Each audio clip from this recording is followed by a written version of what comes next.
What's up, guys? My name's Jonathan. I'm here to show off my 1994 Jeep Wrangler. Took me 8 months to build.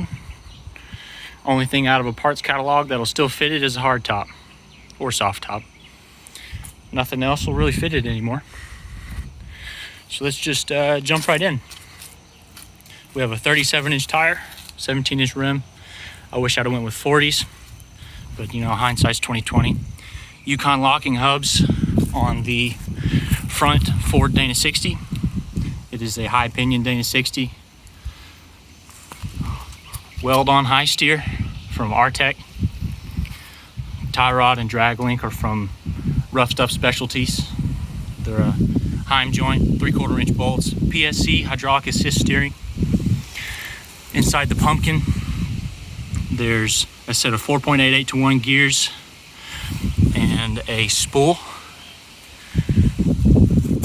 The steering box has been moved forwards 2 inches, along with the axle, which has been moved forwards 4 inches. To accommodate this, I had to make my own pitman arm. It is a double shear pitman arm. Live and learn, I've already broken it once, and that's actually design number 2. And so far, it has broken rocks instead of rocks breaking it. Suspension is no longer leaf springs. I have a 3-link with a panhard bar.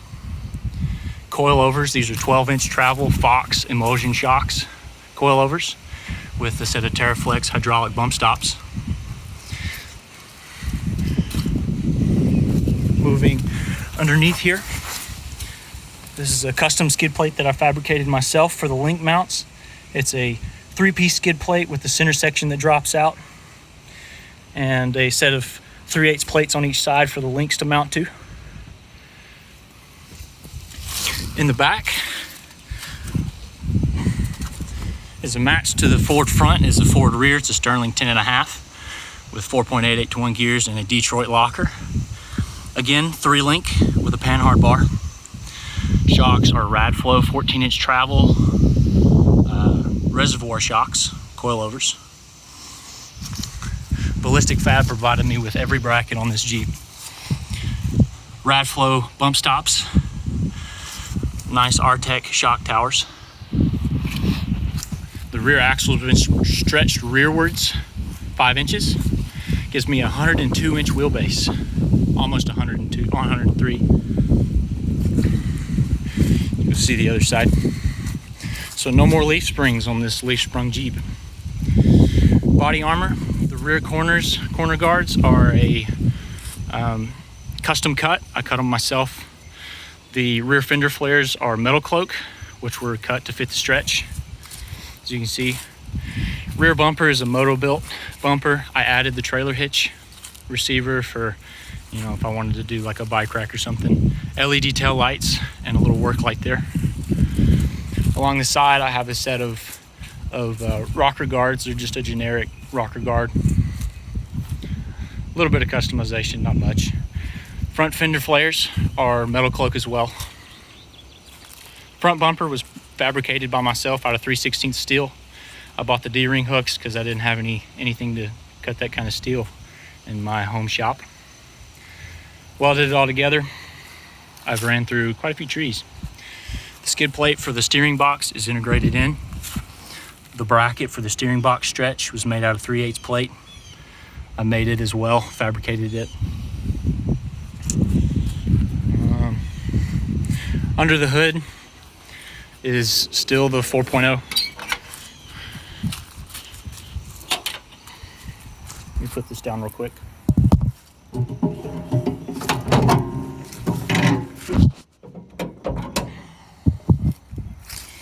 Still the Wrangler 4-liter. It's got a cold air intake. There's my PSC reservoir and an ARB air compressor. On this side is a switch panel that I made to run all my lights. The brakes have been upgraded with a dual diaphragm brake booster and master cylinder for disc brakes front and rear.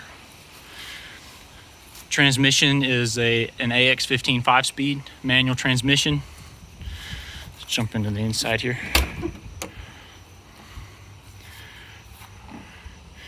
It's been bed lined inside and out with a Raptor liner.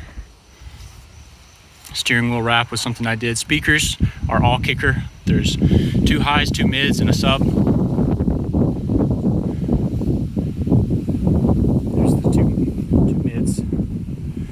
seats are OEM seats with seat covers. Transfer case is a rebuilt NP231 that I rebuilt. Transmission was a newbie that I had to put in on my back because we don't have a lift. Fuel cell is a moto belt fuel cell. It sits up here because it won't sit behind the rear axle. I have my air tank on this side, handy dandy shovel, and my toolbox, CB radio antenna. So yeah, all the bed liner, it's Raptor liner. I like it. Rear drive line has also been upgraded. It is a Tom Woods. Shout out to Tom Woods drive shaft for sending me an awesome shaft. All of the joints in the back are from Ballistic Fabrication. All the joints in the front are from Metal Cloak.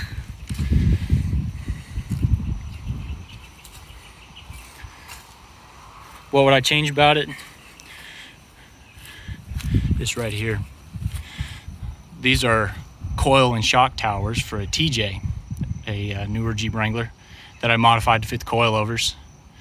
Next time there will be a hoop and some 14-inch travel coilovers. That's definitely on the list. Lights, I have rock lights all the way around, lights in the front, and then the work light in the back. LED headlights. It's a beast. I love it. And I hope it takes me far in Battle of the Builders. Oh, shout out to Topless in Tennessee Jeep Club. Repping my people. All right, that's it. Thank you very much.